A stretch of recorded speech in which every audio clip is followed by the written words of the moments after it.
తాకట్టులో ఉన్న మీ బంగారాన్ని విడిపించి ఆ రోజు ఆన్లైన్ రేటుకి మేము కొంటాం. Bhavani gold company. నమస్కారం, వెల్కమ్ టు సుమన్ టీవీ. నేను గీతాంజలి. ఫిబ్రవరి 26వ తారీఖున మహాశివరాత్రి. శివరాత్రి అనగానే మనందరికీ ముందుగా గుర్తొచ్చేది ఆ శివయ్య ఆరాధనతో పాటుగా జాగరణ చేస్తాం. అయితే ప్రత్యేకించి ముందు రోజు నుంచే కొన్ని మనం సిద్ధం కావాలని చెబుతారు. ఎలా మనం ముందు రోజు నుంచి సిద్ధం కావాలి, అలాగే శివరాత్రి రోజున ఉదయం నుంచి సాయంత్రం వరకు ఎటువంటి పూజా విధానాన్ని మనం పాటించాలి, ఎటువంటి ద్రవ్యాలతో స్వామివారికి అభిషేకం చేయాలి, ఇలాంటి విషయాలను తెలుసుకుందాం. అలాగే ప్రత్యేకంగా అసలు శివయ్యకి ఏం నైవేద్యం పెట్టాలి, ఎందుకంటే ఉపవాసం ఉంటారు చాలా మంది, ప్రత్యేకించి పళ్ళు మాత్రమే తీసుకుంటారు. అసలు అయింది మరి శివయ్యకి ఎటువంటి నైవేద్యాన్ని సమర్పించాలో కూడా తెలుసుకుందాం. వివరించేందుకు ప్రస్తుతం మనతో పాటు ఉన్నారు ప్రముఖ జ్యోతిష్యులు బ్రహ్మశ్రీ నందిభట్ల శ్రీహరి శర్మ గురువు గారు. వారితో మాట్లాడదాం. గురుగారు నమస్కారం అండి. వాగర్థావివ సంపృక్తౌ వాగర్థ ప్రతిపత్తయే జగతః పితరౌ వందే పార్వతీ పరమేశ్వరౌ. సదాశివసమారంభాం శంకరాచార్య మధ్యమాం అస్మదాచార్య పర్యంతం వందే గురు పరంపరాం. ఆదిత్యాయ చ సోమాయ మంగళాయ బుధాయ చ గురు శుక్ర శనిభ్యశ్చ రాహవే కేతవే నమః. శృంగేరి జగద్గురు పీఠాధిపతులకి, కంచి పీఠాధిపతులకి నమస్కారములు తెలియజేసుకుంటూ కార్యక్రమాన్ని ప్రారంభిద్దాం. గురుగారు, మహాశివరాత్రి ఎప్పుడెప్పుడా అని ఎదురు చూసాము, ఇక రానే వచ్చేసింది మాఘమాసంలో చివరిగా. అయితే గురువుగారు 26వ తారీఖున శివరాత్రి ఉంది, మరి 25వ తారీఖు నుంచి కూడా కొన్ని మనం సిద్ధం చేసుకుని పెట్టుకోవాలి ముందుగా అని అంటారు. మీరు ఎప్పుడు ఏదైనా సరే ముందుగా చెప్తూ ఉంటారు కదా, మరి ఏ విధంగా మేము సిద్ధం కావాలో తెలియచేస్తారా? తప్పకుండానమ్మా. మహాశివరాత్రి, జన్మకో శివరాత్రి అని అంటుంటాం. అవును. అంటే ప్రతి మాసములో చతుర్దశి, బహుళపక్షంలో వచ్చేటువంటి చతుర్దశి రోజున మాస శివరాత్రి చెప్పుకుంటే, మాఘమాసంలో లింగోద్భవ రూపంలో వెలిసినటువంటి రోజు కాబట్టి ఇది మహాశివరాత్రి సందర్భంగా మనం చెప్పుకుంటున్నాం. మహాశివరాత్రి రోజున ఎటువంటి మానవుడికైనా సంకల్పములు ఏవున్నా కానీ శివయ్యని ఆరాధన చేయడం వల్ల ఆ సంకల్పాలన్నీ నెరవేరుతాయి. ఎందుకనంటే శివాజ్ఞ లేనిదే చీమైన కొట్టదు. ఈ కార్యక్రమం మనం చేయాలన్నా ఇంతటి మహత్తరమైన కార్యక్రమాన్ని విని అందులో ఉన్నటువంటి మంచి విషయాన్ని తెలుసుకొని ఆచరించడం ద్వారా మంచి జరగాలని రాసిపెట్టి ఉంటేనే ఈ కార్యక్రమం మొత్తము కూడా వీక్షిస్తారు ప్రేక్షకులు. ఎందుకంటే ఇందులో మనం చెప్పుకోబోయేటువంటి సామాన్యమైన విషయాలు కాదమ్మా, చాలా గుప్తమైనటువంటి విషయాలు. అసలు పరమేశ్వరునికి భోలాశంకరుడు ఏదిచ్చినా తీసుకుంటాడు.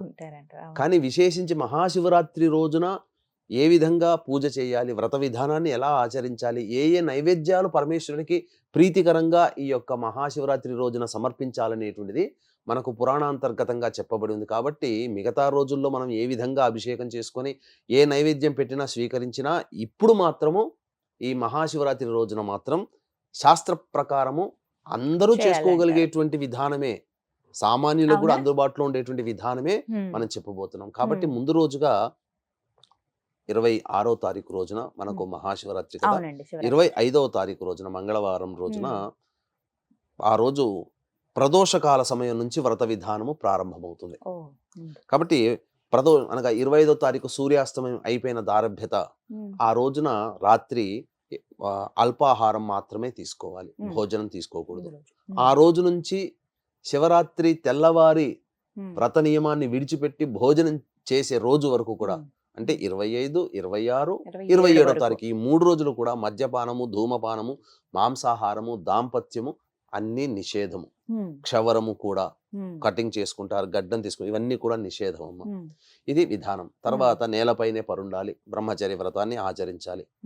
ఇక 3 గంటలు 4 గంటల కల్లా నిద్ర లేచి కాలకృత్యాదులన్నీ తీర్చుకొని శివరాత్రి రోజున 26వ తారీఖు ఇంట్లో శివచిత్ర పరివారానికి కానీ లేదా శివలింగం దగ్గర కానీ చక్కగా పూజా మందిరం అంతా కూడా శుభ్రపరచుకొని మొట్టమొదలు ఆవు నేతితో దీపారాధన బ్రహ్మముహూర్త కాలంలో చేసి శివ అష్టోత్తరం కానీ శివ సహస్రనామం పారాయణం కానీ చేయాలి.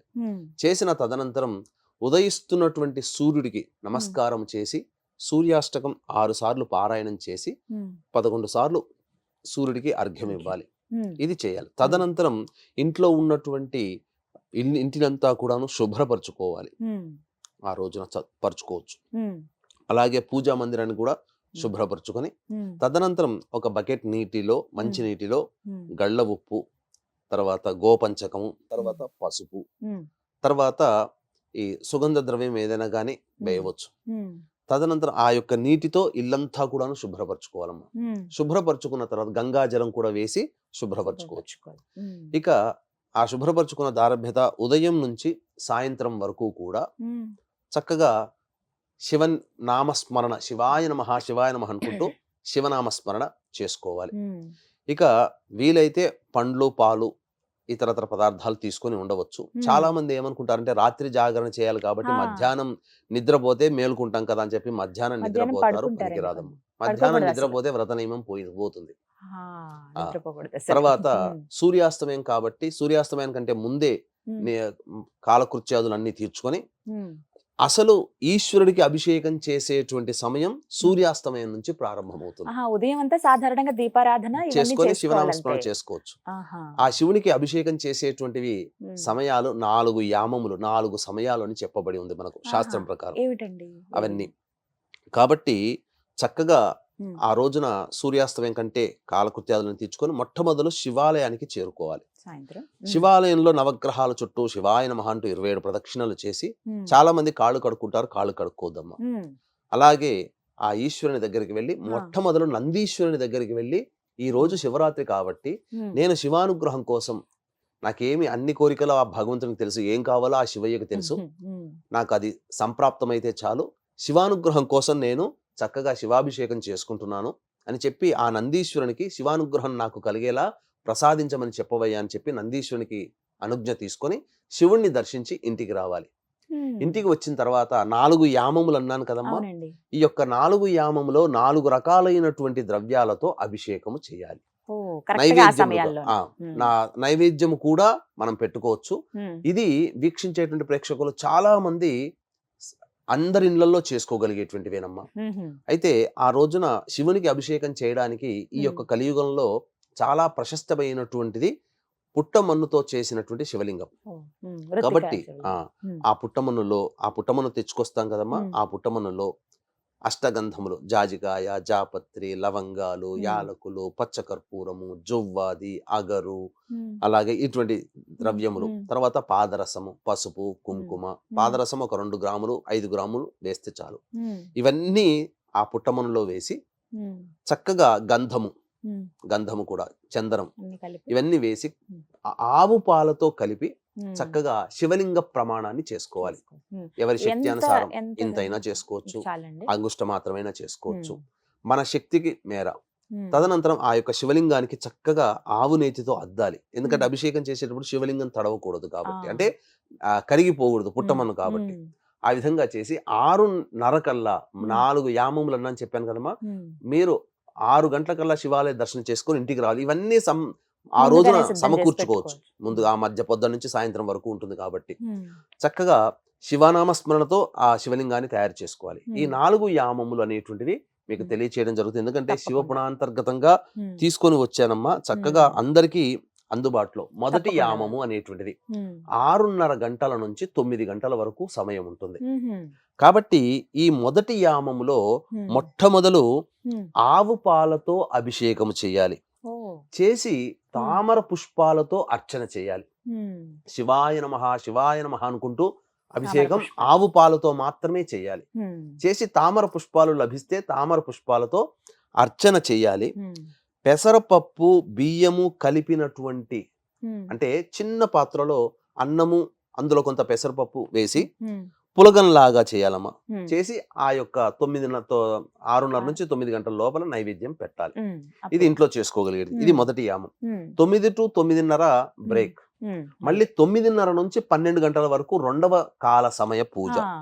కాబట్టి ఈ 2వ కాల సమయ పూజలో పెరుగుతో అభిషేకం చేయాలి. పెరుగుతో అభిషేకం చేసి తులసీ దళములతో అర్చన చేయాలి. అసలు ఈశ్వరునికి తులసీ దళంతో పూజ చేయకూడదు, కానీ శివరాత్రి రోజున మాత్రం తులసీ దళములతో అర్చన చేయాలి. చేసి పాయసం, బెల్లం పాయసం నైవేద్యంగా పెట్టాలి. ఇది ఈ విధంగా చేయాలి. వీక్షించేటువంటి ప్రేక్షకులకి గమనిక, ఈ యొక్క మహాశివరాత్రి సందర్భంగా మహామహిమాన్వితమైనటువంటి సుప్రసిద్ధ కాశీ క్షేత్రములో 26వ తారీఖు రోజున శివరాత్రి కాబట్టి, మరియు 28వ తారీఖు రోజున అమావాస్య కూడా ఉన్నది కాబట్టి, జాతకరీత్యా కలుగు విద్య, వివాహ, ఉద్యోగ, దాంపత్య, సంతాన, అనారోగ్య సమస్యల నివారణకి సర్వదోష నివారణ పూజలు, హోమాలు, అలాగే గత జన్మ కర్మదోషాలు ఉంటే ఈ జన్మల్లో సమస్యలు ఉంటాయి కాబట్టి కర్మదోష నివారణ తిల హోమాలు, మరియు 2025వ సంవత్సరం శని ప్రభావం అన్ని రాష్ట్రాల వారికి ఉంది కావున శని దోష నివారణ హోమాలు పర్ హెడ్ 3,100 రూపాయలకు చేయించడం జరుగుతుంది. శివరాత్రి రోజున కాశీ క్షేత్రంలో రుద్రపారాయణాలు, అభిషేకాలు కూడా జరిపించడం జరుగుతుంది. కాబట్టి అవకాశం ఉన్న వాళ్ళు కార్యక్రమం తదనంతరం కాంటాక్ట్ చేసి ఈ కార్యక్రమంలో గోత్రనామాలు నమోదు చేసుకోవచ్చు. మీ యొక్క సంకల్పం వచ్చే శివరాత్రిలోగా ఈశ్వరానుగ్రహం వల్ల నెరవేరుతుంది అని చెప్పడంలో ఏమాత్రం సందేహం లేదు. ఇక 2 యామాలు 2 కాములు పూర్తయ్యాయి. పూజ అయిపోయాయి కదమ్మా. 9:30 నుంచి 12 గంటల వరకు, మళ్ళీ పెరుగుతో 12 టు 12:30గా బ్రేక్, మళ్ళీ 12:30 నుంచి 3 గంటల వరకు మనకు 3వ యామం అనేటువంటిది పూజ. ఈ 3వ కాలములో ఆవు నెయ్యితో అభిషేకం చేయాలి. చేసి బిల్వ దళాలతో అర్చన, ఏక బిల్వం కావచ్చు లేదా మారేడు పత్రైన కావచ్చు. బిల్వ దళాలతో అర్చన చేసి నువ్వుల పొడితో చేసినటువంటి నువ్వుల పులగం అని అంటారు కదమ్మా, అది నైవేద్యంగా పెట్టాలి. నువ్వులన్నం అది ఎంతో సేపట్లో కాదు కదమ్మా. చేసిన తర్వాత 3 గంటలకి అయిపోతుంది కదా, 3 టు 3:30 బ్రేక్, మళ్ళీ 3:30 నుంచి ఉదయం తెల్లవారుజామున 6 గంటల వరకు. ఈ 6 గంటల వరకు తేనెతో అభిషేకము చేసి దొరికితే నల్ల కలవ పుష్పాలు దొరుకుతాయమ్మా. ఎక్కడైనా దొరుకుతాయమ్మా, మనకు దొరుకుతాయి. మనం ముందుగా తెచ్చి పెట్టుకోవాలి. అందుకనే 2-3 రోజుల ముందర కార్యక్రమం చేస్తున్నాం కదా, తెచ్చుకోవాలి. నల్ల కలవులు దొరకకపోతే నీలి రంగు చామంతి, నల్ల కలవులు అంటే నీలి రంగులో ఉంటాయి. లేకపోతే శంకు పుష్పీలు ఉన్నాయి కదా, ఆ శంకు పుష్పి పూలతోనైనా, లేకపోతే నీలి చామంతి పుష్పాలతోనైనా కానీ ఆ ఈశ్వరునికి అర్చన చేయాలి. చేసిన తర్వాత కేవలము అన్నం మాత్రమే వండి నైవేద్యంగా పెట్టాలి, ఉట్టి అన్నం. ఇది మనం చేయాల్సినటువంటిది. ఇది 4 యామాల్లో అయిపోతుంది కదమ్మా. ఈ 4 యామాల్లో అర్చన ఇవన్నీ కూడా ఇప్పుడు చెప్పిన విధానంగా చేయాలి. అభిషేకము, అర్చన, నైవేద్యం. అభిషేకం చేసే సమయంలో ఏం పఠించాలండి? శివాయ నమః, శివాయ నమః, ఓం నమః శివాయ అంటారమ్మా, పఠించకూడదు. ఆ మంత్రం పఠించకూడదు. శివాయ నమః ఇది సాక్షాత్తు శృంగేరి పీఠాధిపతులు చెప్పినటువంటిది. మంత్ర ఉపదేశం లేని వాళ్ళు శివాయ నమః అంటేనే పంచాక్షరి మంత్రం యొక్క ఫలితం దక్కుతుంది. అందుకని శివాయ నమః అంటూ ఆ అభిషేకం చేయాలి. అర్చన కూడా శివ అష్టోత్తరం అర్చన ఉంటుంది, చక్కగా అర్చన చేయాలి. ఇంకా విశేషం ఏంటంటేనమ్మా, ఈ అర్చన చేసే సమయంలో బిల్వ దళాలు, మారేడు దళాలు, ఇప్పుడు తామర పుష్పాలు కావాలంటే ఒక్కోటి 10 రూపాయలు అమ్ముతారు. 1000 రూపాయలు పెట్టి పుష్పాలు కొనలేరు కదా. ఎంత శక్తి ఉంటే అంత శక్తి మేర తామర పుష్పాలు తీసుకొని మిగతాది ఏ యొక్క దేవుడికి అష్టోత్తర పూజలలో మిగతా అన్ని అమ్మవారికి ఎర్రటి అక్షతలు, మిగతా దేవతలకి పసుపుతో కూడినటువంటి అక్షితలు అయితే నీటితో తడిపినటువంటి అక్షితలతో అర్చన చేయడం అనేది ఈశ్వరునికి మాత్రమే చెల్లుబాటు.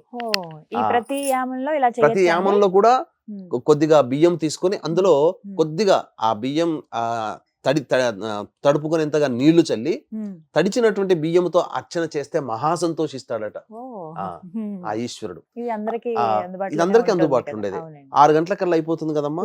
కాలకృత్యాదులు తీర్చుకొని చక్కగా స్నానం ఆచరించి మళ్ళీ దేవాలయానికి చేరుకొని మళ్ళీ నవగ్రహాల చుట్టూ శివాయ నమః అంటూ ప్రదక్షిణ చేసి 27 ప్రదక్షిణలు చేసి నంది దగ్గరకు వచ్చి నీ యొక్క అనుజ్ఞ వల్ల, నీ యొక్క అనుగ్రహం వల్ల నేను ఈశ్వరుని, నీ శివయ్యని నేను అర్చన చేసుకున్నాను, పూజ చేసుకున్నాను, చాలా సంతోషపడ్డాను నందీశ్వర అని చెప్పి ఆ యొక్క ఈశ్వరుని అప్పుడు దర్శనం చేసుకొని వెనక్కి తిరిగి చూడకుండా ఇంటికి వచ్చి చక్కగా మళ్ళీ ఆవు నేతితో దీపారాధన ఆ శివలింగానికి మనం ఏదైతే పెట్టుకున్నామో, లేదా రాతి లింగమైనా చేయవచ్చు. మట్టి లింగముతో గనక అభిషేకము చేసి ఉన్నటువంటి లింగానికి మళ్ళీ ఇంటికి వచ్చాక ఆవు నేతితో దీపారాధన, శివ సహస్రనామ పారాయణ, అర్చన చేసి అతిథి అభ్యాగతులకి, అనాథలకి అన్నదానము చేసి తదనంతరం ఇంట్లో ఉన్నటువంటి కుటుంబ సభ్యులు భోజనం చేసి తరువాత సాయంకాల ప్రదోషకాల సమయంలో అప్పుడు ఆ అర్చించినటువంటి మట్టితో చేసినటువంటి శివలింగాన్ని దగ్గరలో ఉన్నటువంటి చెరువులో కానీ, సరస్సులో కానీ, నదిలో కానీ, సముద్రంలో కానీ నిమజ్జనం చేయవచ్చు. మరి చాలా మందికి సిటీలో ఉంటారు, ఉండదు కాబట్టి బావిలోనైనా నిమజ్జనం చేయవచ్చు. లేకపోతే బావి కూడా లేని ప్రాంతాలు ఉన్నాయి కదా, కాబట్టి అప్పుడు ఒక బకెట్ మంచి నీటిలో ఆ యొక్క శివలింగాన్ని నిమజ్జనం, ఆ యొక్క పూజా ద్రవ్యంతో సహా నిమజ్జనం చేసి కొంత సమయానికి అది కరిగిపోతుంది. ఆ యొక్క నీటిని, కరిగిపోయినటువంటి మట్టితో కూడినటువంటి నీటిని ఎవరు తొక్కని ప్రదేశంలో లేదా మీ ఎవరి ఇంట్లోనైనా కానీ ఆ ఇంట్లో అక్కడ పూల మొక్కల్లో వేసుకోవచ్చు. ఈ విధంగా శివానుగ్రహాన్ని మీ సొంతంగా చేసుకోవచ్చు. అలాగే మహాశివరాత్రి రోజున కాశీ క్షేత్రంలో మన ఆధ్వర్యంలో జరుగుతున్నటువంటి కార్యక్రమంలో కూడా చేసుకోవడం ద్వారా శివరాత్రి రోజున కూడా కాశీలో కార్యక్రమం చేసుకోవడం ద్వారా చేసినట్టు అవుతుంది. సంపూర్ణమైనటువంటి శివానుగ్రహం కలుగుతుంది అని చెప్పవచ్చు అమ్మా. మొత్తంగా ఈ యామాలు అనేవి ముఖ్యమైనవి. చాలా జాగరణ ముఖ్యం. చేసేవాళ్ళు కాలయాపనలాగా చేయకుండా ఇలా అభిషేకం చేయడం చేసుకుంటూ వల్ల ఉంటే ఇంకా తెలియకుండానే పుణ్యప్రదం మనం జాగరణ చేసిన ఫలితం చేసిన వస్తుంది. ఫలితం వస్తుంది. మనం చాలా జాగరణ చక్కగా దైవ భక్తిలో నిమగ్నం అయిపోయి అవుతాం. మనకు తెలియకుండానే ఆ రోజంతా కూడాను గడిచిపోతుంది. నిజమే గురువుగారు, చాలా చక్కగా చెప్పారు. అంటే ప్రతిసారి ఎలాగో చేస్తూ ఉంటాం, కానీ ఈసారి ఇలా శాస్త్రోక్తంగా పద్ధతిగా చేసుకోవాలని మనస్ఫూర్తిగా కోరుకుంటున్నాం. ధన్యవాదాలు గురుగారు, చాలా చక్కగా వివరించారు. సర్వం శ్రీ ఉమామహేశ్వర పరబ్రహ్మార్పణమస్తు.